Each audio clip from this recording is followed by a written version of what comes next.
1. The First Stranger. In the southwest of England there are many long, low, grassy hills, which have not changed their appearance for centuries. Farmers still keep their sheep on them, and the only buildings are lonely cottages where shepherds live. 50 years ago there was a shepherd's cottage on one of these hills. It was only 3 miles from the market town of Casterbridge, but it was unusual for travellers to pass this way. There was no road, just 2 footpaths which crossed in front of the cottage door. During the long winters, snow and rain fell heavily here, which made travelling difficult. The night of March the 28th, 1825, was one of the coldest and wettest that winter. But inside the cottage all was warm and cheerful. Shepherd Fennel had invited family and friends to drink to the health of his youngest child, a recent arrival in the family. 19 people were at the party, married women and single girls, shepherds and farm workers, young people talking of love, and old friends talking of the past. Shepherd Fennel had chosen his wife well. She was a farmer's daughter from one of the valleys, and when she married, she brought £50 with her in her pocket and kept it there for the needs of a coming family. She did not like to spend money unnecessarily and had worried about the kind of party to give that evening. At a sit-still party, she thought, the men'll get too comfortable and drink the house dry, but at a dancing party, people get hungry and then they'll eat all our food. We'll have both sitting and dancing, that's the best way. And secretly, she told the fiddler to play for no more than 15 minutes at a time. But when the dancing began, nobody wanted to stop. The fiddler refused to catch Mrs. Fennel's eye and played on. The music got louder and louder, and the excited dancers stepped faster and faster. Mrs. Fennel could do nothing about it, so she sat helplessly in a corner as the minutes became an hour. While this was happening indoors, outside in the heavy rain and darkness, a figure was climbing up the hill from Casterbridge. It was a tall, thin man, about 40 years old, dressed all in black and wearing thick, heavy boots. When he reached the shepherd's cottage, the rain came down harder than ever. The man left the footpath and went up to the door. He listened carefully, but the music inside had now stopped, and the man seemed unsure what to do. He looked around, but could see no one on the footpath behind him, and no other houses anywhere near. At last he decided to knock on the door. "Come in," called Shepherd Fennel. All eyes turned towards the stranger as he entered the warm room. He kept his hat on, low over his face. "The rain is heavy, friends," he said in a rich, deep voice. "May I come in and rest here for a while?" "Of course, stranger," replied the shepherd. "You've chosen your moment well, because we're having a party tonight. There's a new baby in the family, you see." "I hope you and your fine wife will have many more, shepherd," the man answered, smiling politely at Mrs. Fennel. He looked quickly round the room and seemed happy with what he saw. He took his hat off and shook the water from his shoulders. "Will you have a drink with us, stranger?" asked Fennel. He passed a mug of his wife's homemade mead to the newcomer, who drank deeply from it and held it out for more. "I'll take a seat in the chimney corner, if you don't mind," said the man, "to dry my clothes a bit." He moved closer to the fire and began to look very much at home. "There's only one more thing that I need to make me happy," he added, "and that's a little tobacco." "I'll fill your pipe," said the shepherd kindly. "Can you lend me one?" "You're a smoker and you've no pipe?" said Fennel. "I dropped it somewhere on the road." The man lit the pipe that Fennel gave him and seemed to want to talk no more.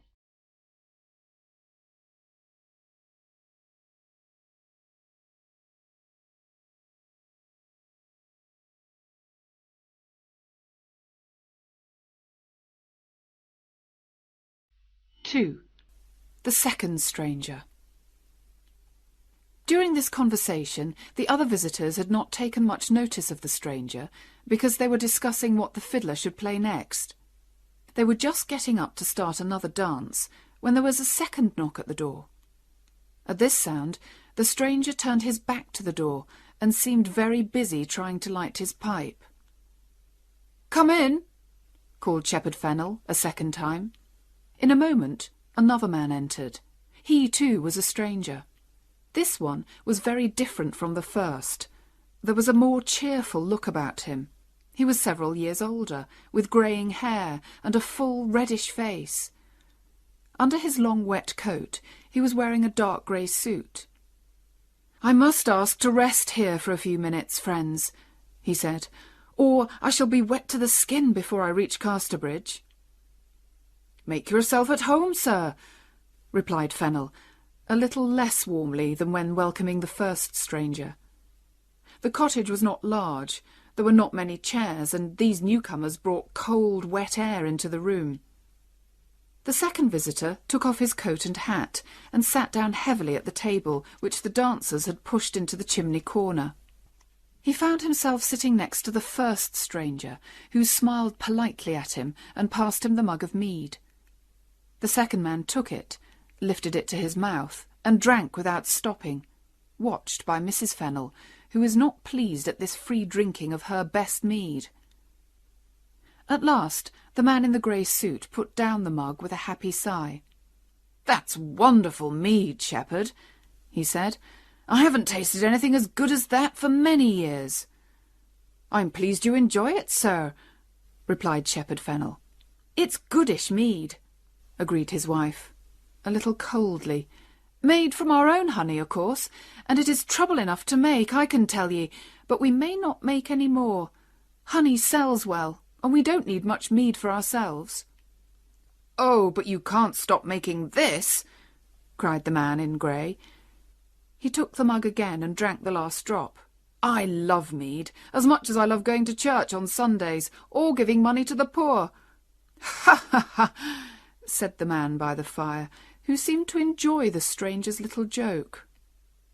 The old mead of those days, made with the best honey and the freshest eggs, tasted very strong, but it did not taste as strong as it actually was. Before long, the stranger in grey became very cheerful and red in the face. He made himself comfortable in his chair and continued the conversation. "Well, as I say, I'm on my way to Casterbridge," he said. "You don't live there, then?" said Shepherd Fennel. "Not yet, although I plan to move there soon." "Going to start a business, perhaps?" asked the shepherd. "No, no," said his wife. "It is easy to see that the gentleman is rich and doesn't need to work at anything." "Rich is not the word for me, madam," replied the man in grey. "I have to work, and I do work, and even if I only get to Casterbridge by midnight tonight, I must begin work there at 8 o'clock tomorrow morning. Yes, hot or cold, rain or snow, I must do my day's work tomorrow." "Poor man! So, although you look rich and comfortable, your life is harder than ours, is it?" said the shepherd's wife. "Well, it's the work that I have to do, that's all. Now I must leave you, friends, but before I go, there's time for one more drink to your baby's health. Only the mug is empty." "Here's some small mead, sir," offered Mrs. Fennel. "We call it small, but it's still made from good honey." "No," said the stranger, "I prefer to remember the taste of your best mead, thank you." "Of course you do," said Shepherd Fennel quickly. He went to the dark place under the stairs where the best mead was kept, and filled the mug. His wife followed him and spoke worriedly to him in a low voice. "I don't like the look of the man at all. He's drunk enough for 10 men already. Don't give him any more of the best." "But he's in our house, my love, and 'tis a miserable wet night. What's a mug of mead, more or less?" "Very well, just this time then," she said, looking sadly at the mead. "But who is he, and what kind of work does he do?" "I don't know. I'll ask him again." While the man in grey drank his mead, Fennel asked him again about his work. But the man did not reply at once. Suddenly, the first stranger spoke from his seat by the fire. "Anybody may know what I do. I work with wheels." "And anybody may know what I do," said the man in the grey suit, "if they're clever enough to find it out." There was a short silence, which the shepherd's wife broke by calling for a song. The second mug of mead had made the stranger's face even redder and more cheerful than before, and he offered to sing the first song. This is what he sang. "My job is the strangest one, honest shepherds all, work that all the world can see. My customers I tie, and I take them up so high, and send 'em to a far country." No one spoke except the man near the fire, who joined in the last part with a deep musical voice. "And send 'em to a far country." None of the people in the room understood what the singer meant, except the man near the fire, who continued smoking and said calmly, "Go on, stranger, sing on." The man in grey drank again from his mug and sang, "There isn't much I need, honest shepherds all, to set the criminals free. A little piece of rope and a tall hanging post, and that'll be enough for me." Now it was clear to everybody in the room that the stranger was answering the shepherd's question in song. They all looked at him, their eyes and mouths wide open in horror. "Oh, he's the hangman," they whispered to each other. "He's come to hang that poor clockmaker tomorrow in Casterbridge prison. The clockmaker who had no work and whose children had no food, so he stole a sheep and now he's going to hang for it."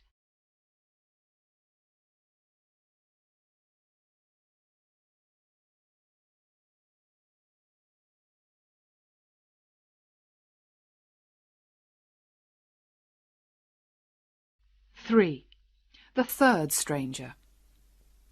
Just then there was another knock on the door. People seemed frightened, and Shepherd Fennel was slow to call out, for the third time, the welcoming words, "Come in." The door was gently opened, and another stranger stood in the doorway. He was a little man with fair hair, and was tidily dressed. "Can you tell me the way to—" he began, but stopped speaking when his eyes fell on the stranger in grey, who, at that moment, started singing again. "Tomorrow is my working day, honest shepherds all, working with the little piece of rope. A sheep has lost its life, and the thief must pay the price. He'll find some peace with God, we hope." The man by the fire repeated cheerfully in his deep voice, "He'll find some peace with God, we hope." All this time the third stranger had stood in the doorway, and now everyone turned to look at him. They saw to their surprise that his face was white, his hands were shaking, and his eyes were fixed in horror on the man in grey. A moment later he turned and ran away into the darkness and the rain. "Who can that be?" asked Shepherd Fennel. No one answered. The room was silent, although there were more than 20 people in it, and nothing could be heard except the rain beating on the windows. The stillness was broken by a bang. It was the sound of a gun, and it came from Casterbridge. "What does that mean?" cried several people at once. "A prisoner's escaped from Casterbridge prison, that's what it means," replied the man in grey, jumping up from his chair. "I wonder if it's my man." "It must be," said the shepherd, "and I think we've seen him. The little man who looked in at the door just now, and shook like a leaf when he saw ye and heard your song." "His face was as white as a sheet," said the fiddler. "His hand shook like an old man's," said a farm worker. "His heart seemed as heavy as stone," said Mrs. Fennel. "True," said the man by the fire. "His face was white, his hand shook, and he ran like the wind. It's all true." "We were all wondering what made him run off like that," said one of the women, "and now 'tis explained." "Is there a policeman here?" asked the hangman. One of the men came slowly forward, pushed by his friends. "I'm one of the King's officers, sir," he said. "Then take some of these men at once, follow the criminal, and bring him back here. He hasn't gone far, I'm sure."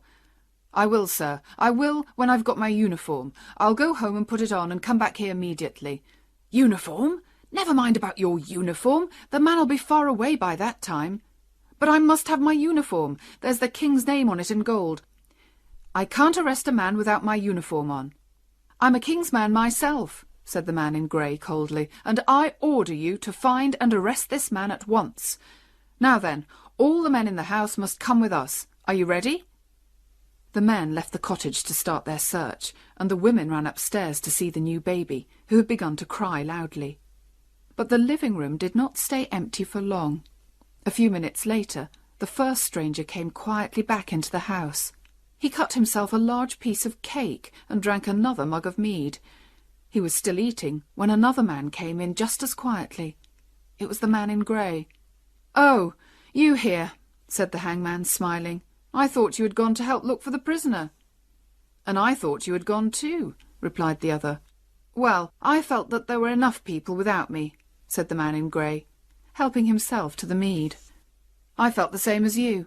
These shepherd people can easily find the man, because they know this hilly country. They'll have him ready for me by the morning, and it'll be no trouble to me at all. Yes, they'll find him. We'll save ourselves all that trouble." "True, true. Well, I'm going to Casterbridge. Are you going the same way? We could walk together." "No, I'm sorry to say I'm going the other way." And after finishing their mead, the two men shook hands warmly, said goodbye to each other, and went their different ways. Out on the hills, the shepherd and his friends were getting cold and wet in their search for the prisoner. They had no luck at all, until they reached the top of a hill, where a single tree stood.